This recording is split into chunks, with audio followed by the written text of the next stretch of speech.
I was born on March 1st, 1910, in Burlington, Wisconsin, a town of about 4,000 population.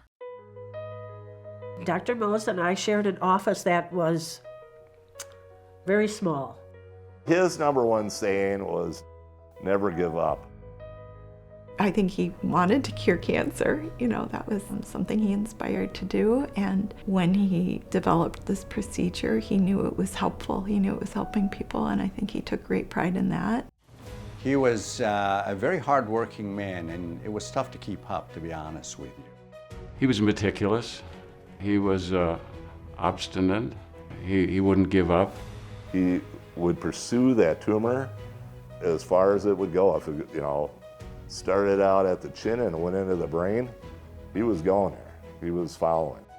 Dr. Fred Mohs was my grandfather, and so you'll probably hear me refer to him as Grandpa, because that's what I called him.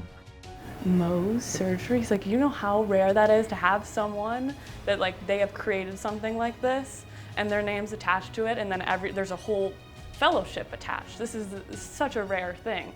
And I was like, no, I know it's pretty special. There was just not a guy like him that I've ever met, or a doctor even.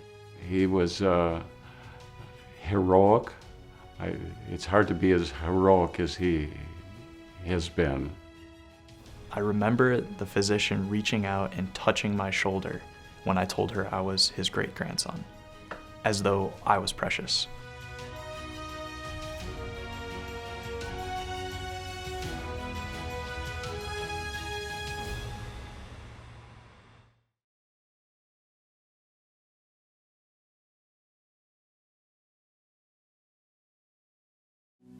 Chemosurgery was developed at the University of Wisconsin to provide a means by which cancer of the skin could be excised under complete microscopic control. The term chemosurgery was coined by me in 1936 to designate this method. His creation of the surgical procedure to successfully remove skin cancer changed modern medicine and the lives of millions of people around the world. And while many of you have heard his last name, Frederic Edward Mohs may be Wisconsin's least known famous native. But his ideas and work put him high on the short list of people who have had a life-saving impact on the world. His procedure is a life-changing procedure. So I think Mohs surgery is just such a unique surgery in that it happens in the same day. We're able to cure a cancer in the same day and provide a 99% cure rate the day of, and reconstruct a patient the day of. And it's also unique in that patients are alert and awake the whole time. It is a standard of care for skin cancers, or especially complicated skin cancers. Dr. Fred didn't leave us much of himself on film, but he made up for it on paper. And in the professional and personal collections of his writings, we discovered his story as told by him. From a short autobiography written for a medical journal, to notes he managed to print about his struggles later in life, to the speech he wrote that gave the title to this film, Fred Mohs was a prolific recorder of his professional and personal histories, starting as a teenager. September 10th, 1925, Thursday.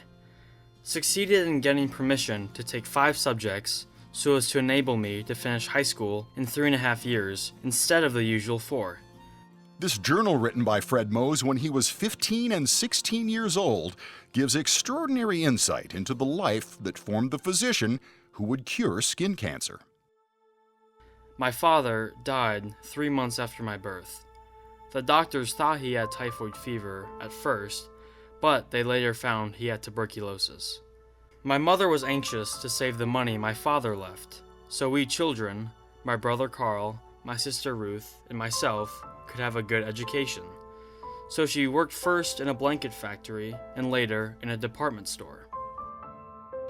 His mom, yes, was a single mom very early.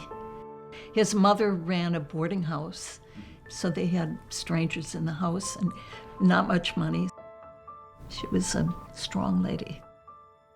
In 1918, we moved to Madison, Wisconsin, where the University of Wisconsin is located. My sister Ruth died in January 1919 while visiting friends in Burlington, where she contracted pleural pneumonia and died a few days later. The deaths of his father and sister left Fred, his mother Grace, and brother Carl. Never knowing his dad, Fred came to know his older brother as a father figure, and his sister Ruth also helped to raise him in their single-parent household. He was 8 years old when she died in the Spanish flu epidemic, less than a month before her 17th birthday. And so I think that was very difficult. I think he struggled with that. I think he struggled with religion at that point because he was really questioning.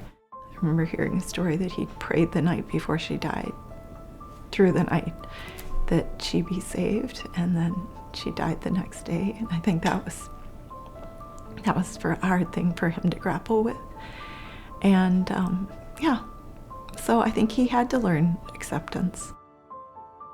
August 22nd, 1925.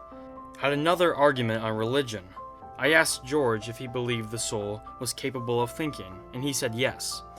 I don't think a soul, if there is one, can think. It must be entirely ignorant because it cannot carry the brain from the body, and the creases in the brain are the only means by which we can really think.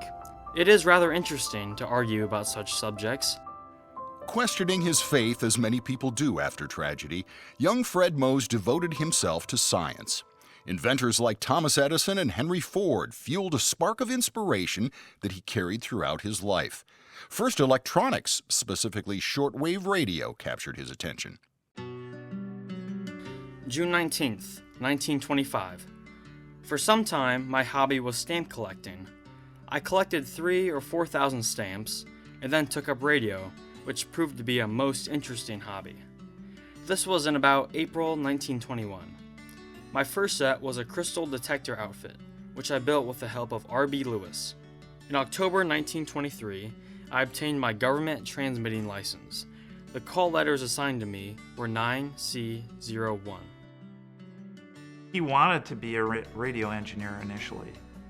So, as a very young child, he was building these, and he was using it as a form of corresponding with people across the ocean, finding out how people were doing in different countries. From very early on, he helped me build radios, he gave me radios, we played with radios, and that was one of his passions even to the very end, was tuning in that shortwave radio that he had in his office. The Madison Central High School grad enrolled at the University of Wisconsin in 1927 as an engineering major. In a short autobiography, Dr. Mohs explained that his brother had urged him to switch to medicine, but Fred said no. Then he read the book, Microbe Hunters, which convinced him that he could apply his inventive talents to medical research, and he switched to a pre-med major his sophomore year. It was no surprise that Fred ultimately followed the advice of his brother Carl. Being 9 years older often put Carl in a more paternal position as he helped to raise a teenager.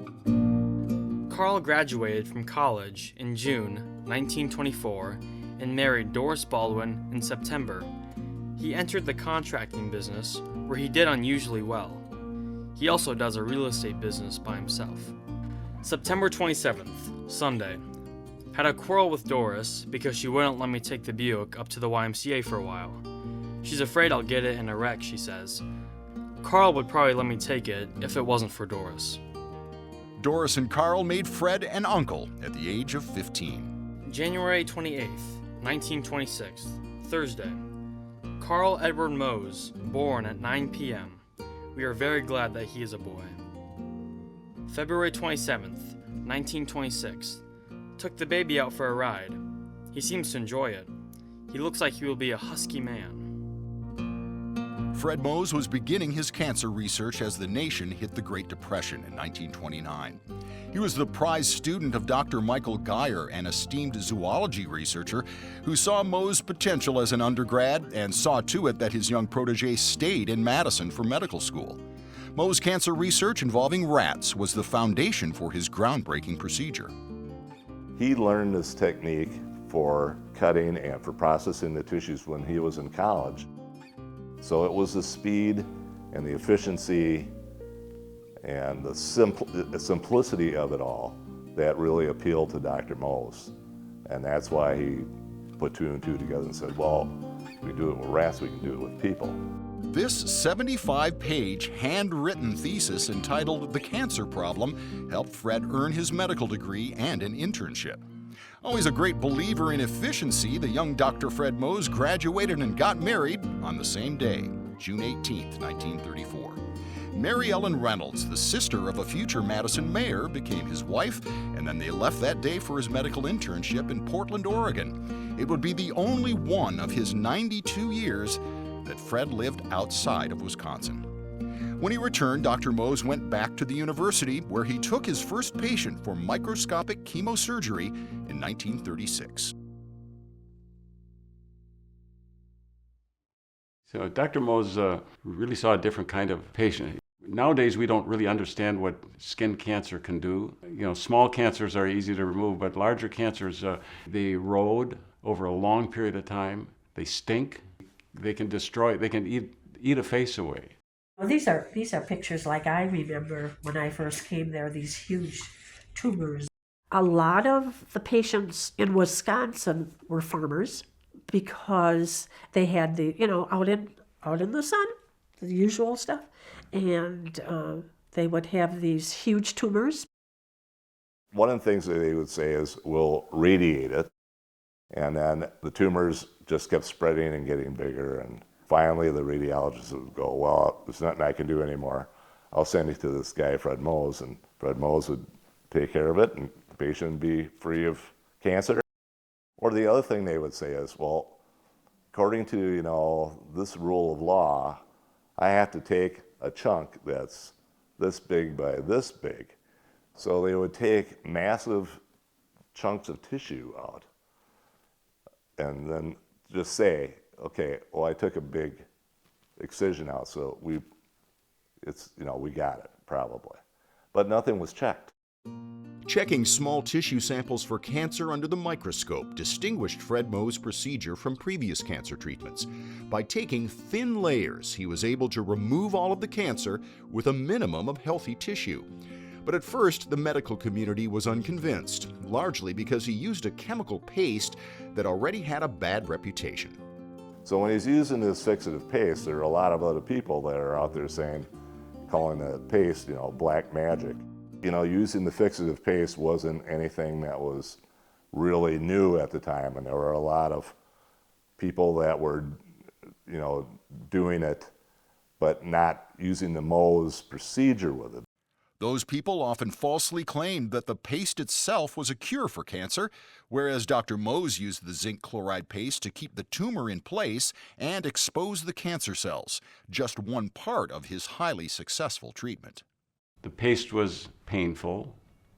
It was slow acting. He would have to apply the paste on one day and then wait till the next day to remove that first layer of tissue. In early 1940, Dr. Mohs tried but failed to get a report on his first chemosurgical cases published in the American Journal of Cancer. He was rejected in a letter that dismissed his cancer cure rate of nearly 100% and warned his method would encourage quacks to sell phony cures. But word had gotten out about his work, and as doctors debated, Fred Mohs found himself front-page news on December 6, 1940. That created a problem. It was a different time and place, where physicians weren't supposed to propel themselves. They weren't supposed to make an issue out of themselves. Dr. Mohs was not trying to make an issue out of himself, but out of himself. That created a problem, and the Dane County Medical Society called him to the table and were quite stringent in telling him to slow down, keep it quiet. At the same time he was being admonished by his peers, his patient load was growing, including the case that would change minds in the medical community and the public. Yeah, one of the turning points, I think, one of the things that really helped him early on was the treatment of Dr. Abe Quisling. He had a very large tumor over the parotid, and he had been advised by various physicians, and including the Mayo Clinic, that there was nothing that they could do for him. Out of desperation, they went to Dr. Mohs. He agreed to go ahead, and he cured the patient, and Dr. Quisling was a great spokesman for Dr. Mohs for many years down the road. With acceptance came more patients requesting Fred Mohs' procedure. And our waiting room probably held maybe 6 or 7 patients. And we would have, in a day's time, we probably would have, I'm just guessing from, because I would say anywhere from 30 to 50. Just as he created the microscopic chemosurgery process, Fred Mohs created a team of professionals that was vital to its success. And when I started working for him, I was 20 years old. I don't know if I knew what skin cancer was. Mary Jane Ellickson, nurse Rachel Caruso, surgical assistant Bob Pattenoud, and lab technician Mary Smith comprised the original Mohs crew, as they were called. In 2005, many of them shared their stories in a tribute video produced by what's now called the American College of Mohs Surgery. First heard about Dr. Mohs that he developed chemosurgery, and I was going to go for an interview for the job as a nurse in the clinic. I expected to see a really old person. Instead, when I got there, here's this young man. He's 41 years old. So I was a little bit taken aback that he was so young.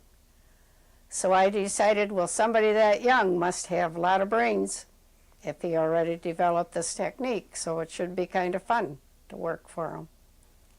Little did I know what I was going to get into. There were very few of us, and we all had to work together and stick together, to get the job done, and we did. And of course, I cut sections by myself in the mornings, and of course in the afternoon there was a lot more, so Bob always had to help me in the afternoon. And we worked together. Yeah, Rachel helped cut sections at times. Even Mary Jane has cut sections. Because there was nobody to fill in for us. Nowadays they have float personnel that come in, float nurses and float clerical staff and stuff. There was not. It was a necessity. It was, and we all helped each other. So he expected us to be able to fill in. So not only did Dr. Mohs have his technique, he was excellent in selecting people to work as part of the team who were leaders and specialists in their own right. Caruso, Ellickson, and Pattenoud were with Dr. Mohs for decades. Over the years, other surgeons would rotate through the team, including Doctors Paul Larson and Stephen Snow, who took over his practice when Fred Mohs retired in 1986. Dr. Snow remembered an early lesson he learned after accidentally shattering a box of Mohs instructional glass slides. After that, I went over to Dr. Mohs. I didn't know what to say to him. I just apologized profusely for saying that, it was just careless of me. I didn't really know, wasn't very careful with his slides and everything. He never really said a word. And maybe about 10 years later, I figured it all out why he never said anything, because I think he believed that if you you were critical about your behavior, you analyzed it, and you sort of were willing to make amends for it, then you were on your own, and he can trust you with that responsibility. Fred Mohs also took on the responsibility of finding more doctors to use his life-saving procedure. He was continually recruiting and training new practitioners of chemosurgery. There are some 50 physicians now using chemosurgery intensively, and yet there is a need for many more. I'm very gratified that the method now is being widely accepted, but I hope that soon the method will be available in every large center of population. Well, he was always pushing to bring more people in, and he would welcome other surgeons, other plastic surgeons, general surgeons. He was at that time in the Department of Surgery, and I was in the Department of Dermatology, so we were neighbors, so to speak. And we had a great interaction going back and forth with patients and treating the same patients. I would often go next door and help out with the surgeries. And he was a very kind and very generous man with his time and training. Dr. Mohs was committed to spreading his message around the world. He wrote 2 preeminent textbooks on skin cancer treatments, and in 1959, as the Cold War was heating up between the U.S. and USSR, Fred Mohs decided to take his teachings to Russia. He didn't mention religion at all, but I gather from comments that he made occasionally, peace was something that was important. If we work with other people, people will come to common ground.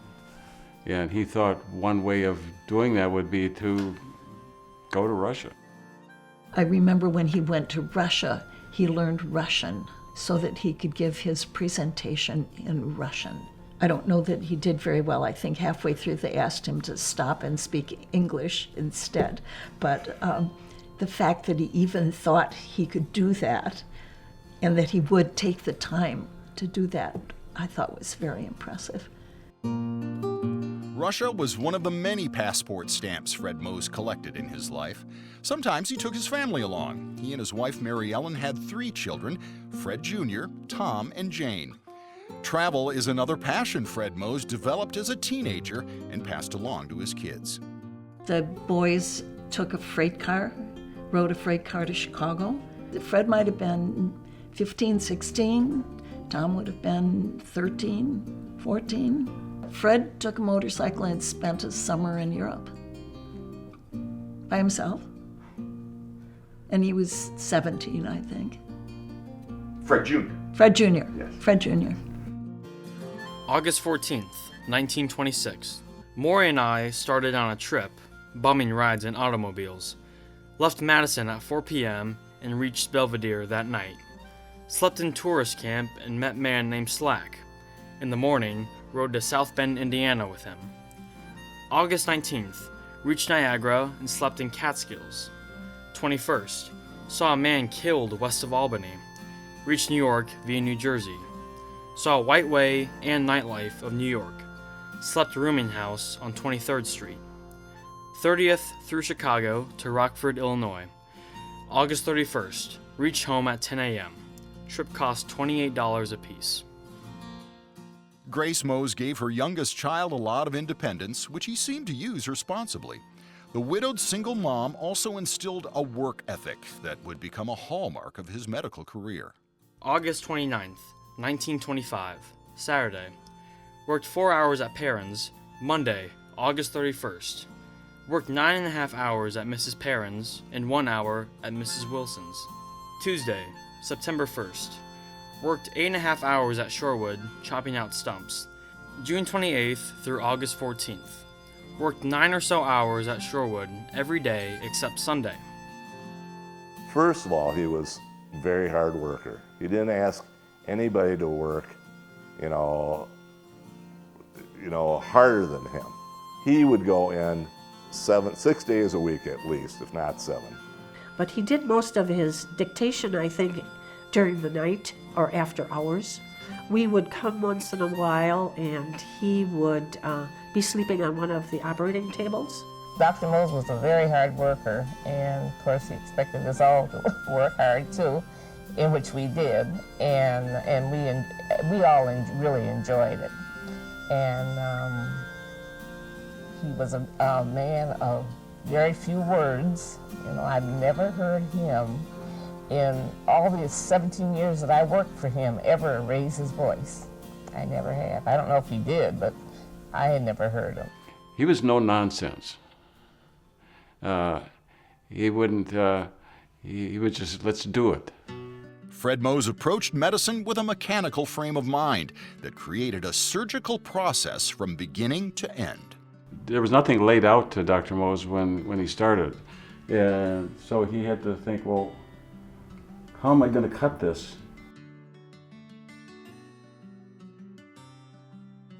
How am I going to do this so I can see the entire margins? So he came up with the idea of dividing it, and then, well, how am I going to know which is right and left, and which is number 1 and number 2?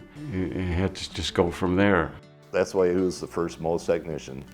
He was the one that thought of, how to do this with the maps. Because the lab analysis is the key part of the Mohs surgery process, it became clear over time that the only way to properly train enough Mohs surgeons and lab workers, or histotechs, was to have an organized official training program. So the American College of Chemosurgery was founded in 1967, and then in 1994, the American Society for Mohs Histotechnology was formed, both to provide that standardized, accredited training for the Mohs process. I was tabbed by him to be the guy to start the Mohs Histotech Society after a while, because he and I just kind of clicked, as far as that goes. He was always interested in trying to get the tissues processed correctly, but as quickly as possible. So he was always looking for a way to get the slides out faster.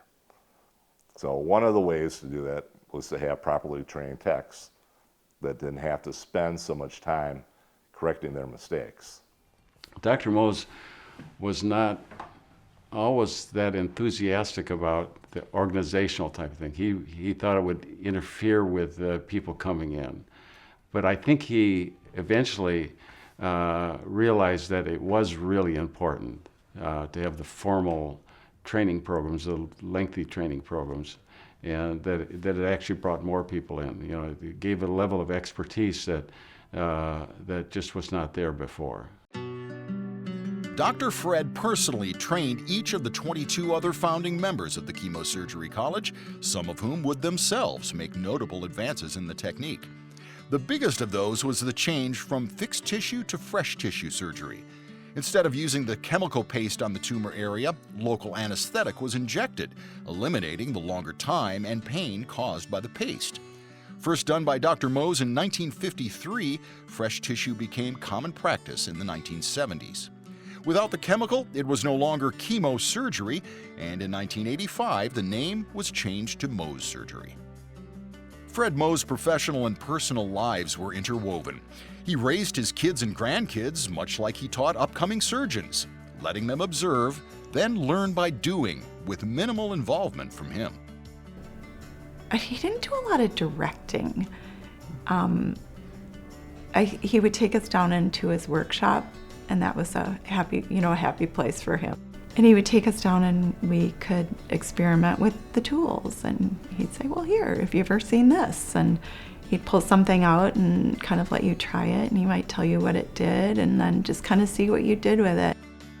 Some of my earliest memories were down in the basement with Grandpa, or just being left to my own devices, taking something apart. And often I wouldn't get it back together again, but he didn't care because it was just my way of learning and his way of interacting with me. My grandpa was very lovable. He was the kind of person that would just give big bear hugs when you came to visit, and he was gentle. He didn't talk a lot, but when he did, it was always encouraging.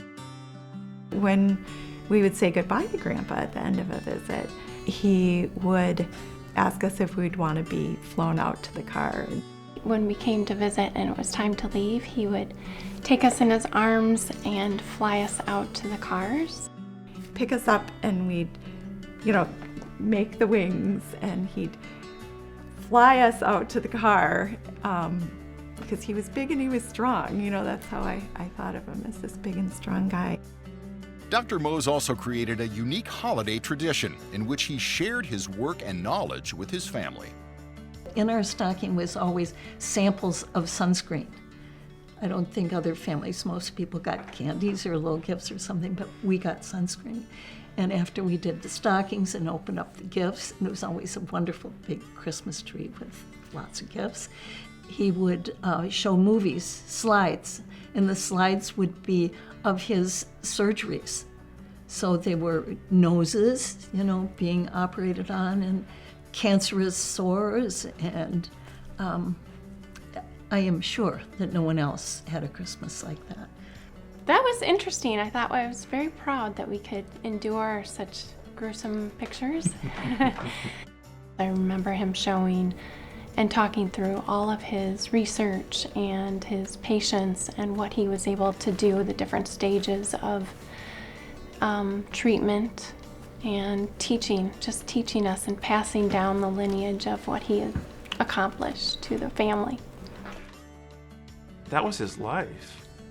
He worked so hard in so many hours that he was sharing, I always thought he was sharing his life with us. And, you know, to separate my grandfather from his work wasn't really possible because they were one of the same. So I felt like he was just letting us in on what he had been doing. I spent a lot of time in the library at our elementary school. And I remember being in there one day on my own and pulling out a Who's Who book because, you know, back then everything was in books. You know, you didn't have the internet. So I pulled out a Who's Who book and I thought, well, just for kicks, I'll see if anyone with our name is in there. And sure enough, there was Grandpa. And I do remember that being an interesting moment, thinking, wow, he's in this book, you know, of these important people for this thing that he developed that I guess it's maybe a bigger deal than what I thought. And on rare occasions, Dr. Mohs actually involved his family in a case, calling upon the legal counsel of his son Fred Jr. or the engineering expertise of his son Tom and his plastics company, Playcon.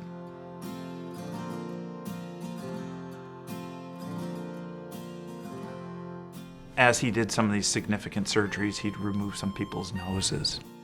My father took a cast of his nose and his sister's nose, referred to them as Mohs's noses, and so we had a thermoform plastic nose that was made in our sample lab. My father and he had a discussion, and my dad offered that as an opportunity, you know, some way to provide people with some sort of normalcy, to replace a nose that was missing.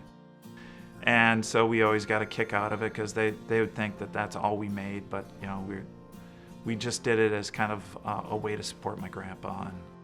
Fred Mohs was also a techie for his time. Besides his lifelong love of shortwave radio, he loved cameras, both still and movie, for both professional and personal use. Yeah, took pictures all the time. Now who was the movie person? Who was into the... He did. He took the pictures. Being on the face, we want to save as much tissue as possible, and fortunately we don't need to remove a wide extra margin with the chemosurgical technique. You're watching some of the many procedures Dr. Mohs filmed for educational purposes back before sound was automatically recorded with video and before anyone was really using cameras that way. Fred Mohs was a man of ideas, whose thoughts were often ahead of his time, even as a 15-year-old. September 11th, 1925, Friday. Thought up several new ideas for automobiles tonight. One is a gear which would permit constant variation of the ratio of speed between the motor and the wheels. This might be a means of getting rid of a clutch also. There are numerous difficulties to be overcome on this type of shift, but once perfected, it should be a great improvement. It would be like the variation on a violin as compared with a bugle.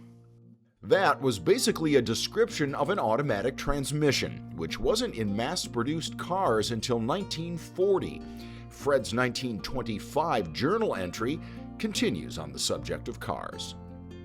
Another problem for someone with lots of money to work on is the use of alcohol or other substance in a combustion engine. The petroleum supply cannot last very many years more at the present rate of consumption, so some substitute must be invented or discovered to keep the combustion engine with all its advantages. Probably, in time, electric automobiles will supplant other types. Even as a teenager, his inventive mind was moving into the future. Life-saving physician that he was, Fred Mohs was not immune to his own health issues. For one thing, he had to have Mohs surgery on himself. And obviously, working on the nose of the master, it was our opinion that we should keep things as small as possible in terms of the amount of tissue that we removed.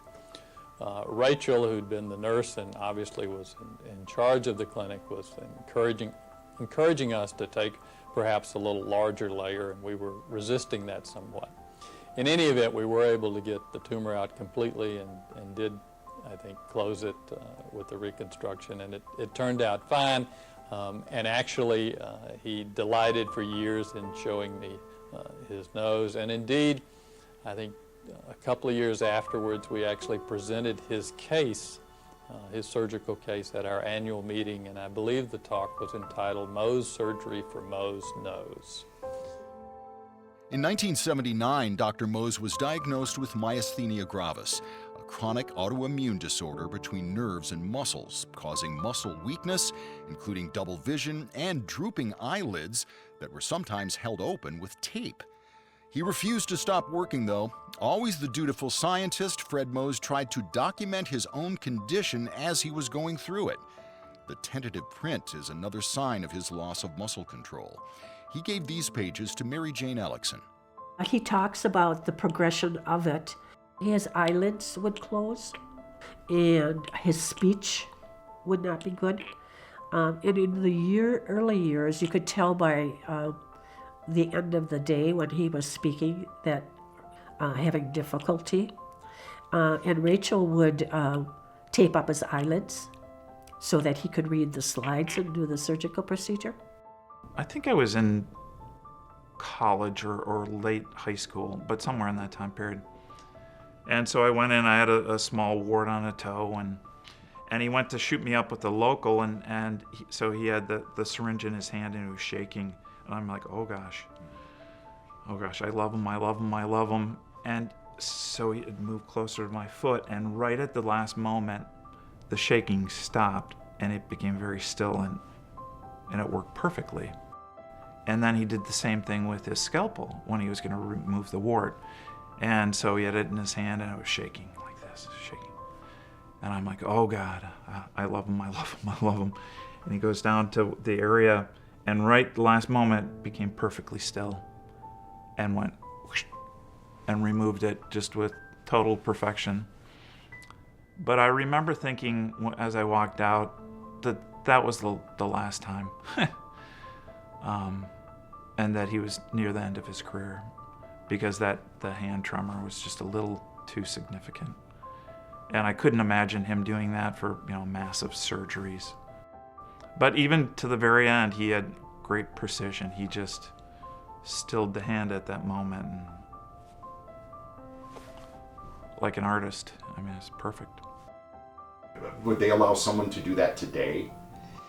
I don't think so that we can do that today, simply because of people recognizing the limitations, particularly in a field like surgery where the fine motor qualities are necessary to operate and to use equipment. Dr. Mohs was losing some of that towards the end, and he recognized that.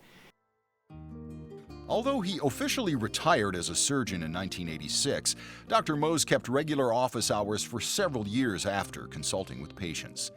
Skin cancer and sun danger jumped into the public eye in the mid-1980s. President Reagan's Mohs surgery in 1987 brought it full into the mainstream, and a flood of new Mohs clinics opened around the country. Always the visionary, Fred Mohs saw his procedure being used beyond cancer.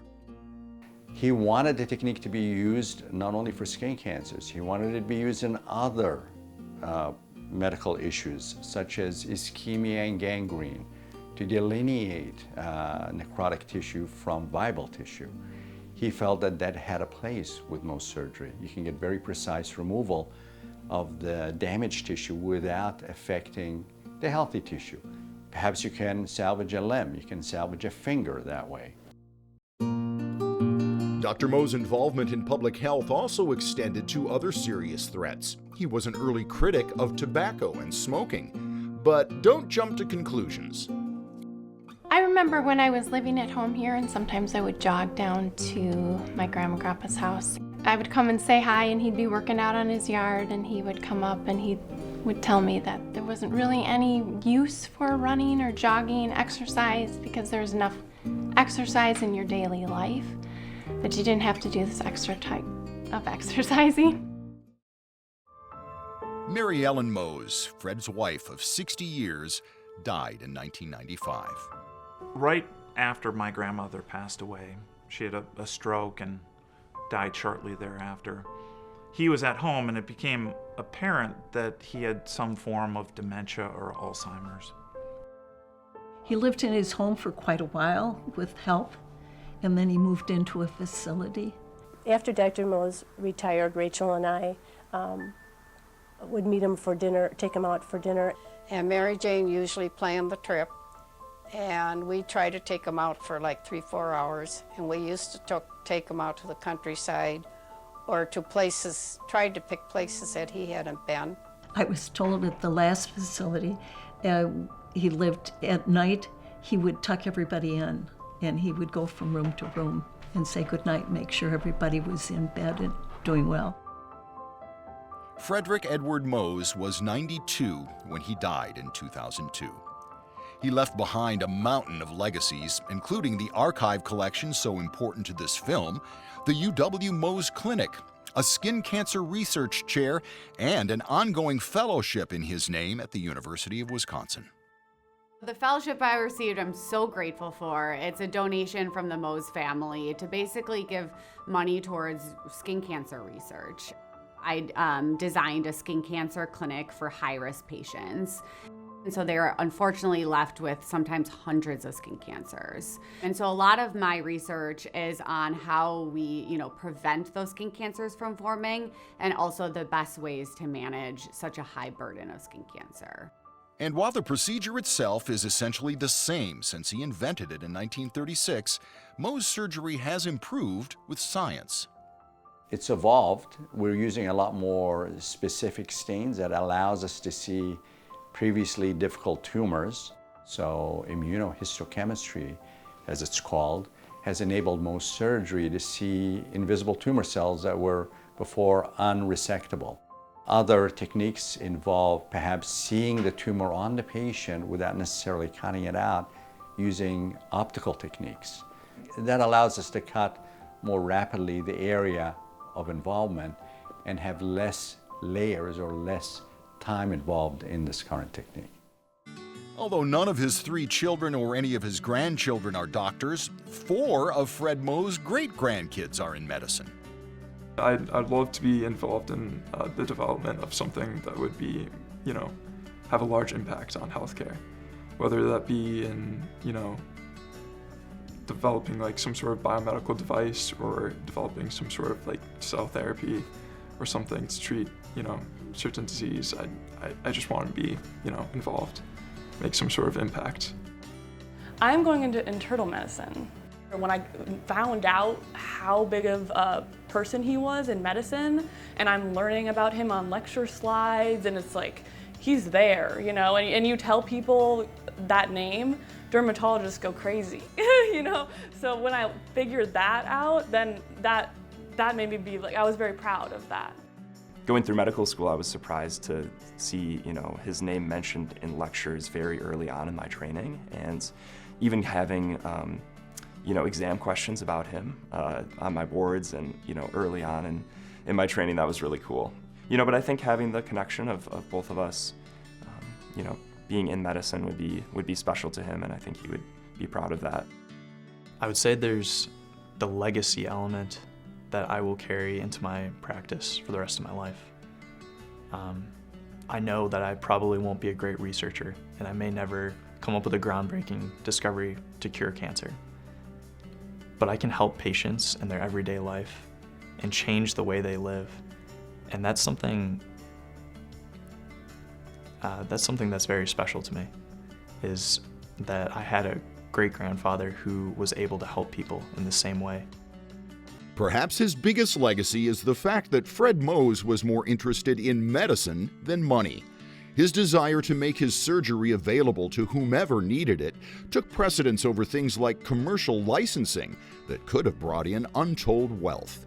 In 1939, Dr. Mohs turned over patent rights to the Wisconsin Alumni Research Foundation in exchange for the space and resources to grow his technique. He was the personification of the university's Wisconsin idea philosophy that research and education should benefit people outside the classroom, and in Mohs' case, around the world.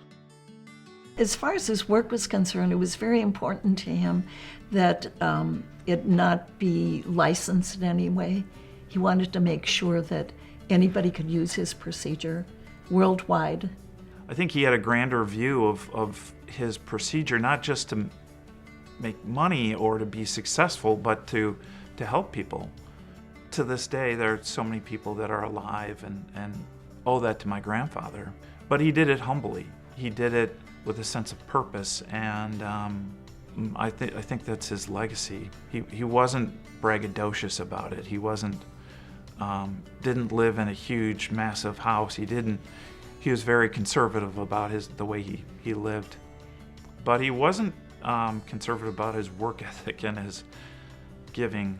So I think his legacy lives on through the Mohs procedure and all the people he saved, the dermatologists that have gravitated to that procedure as a method.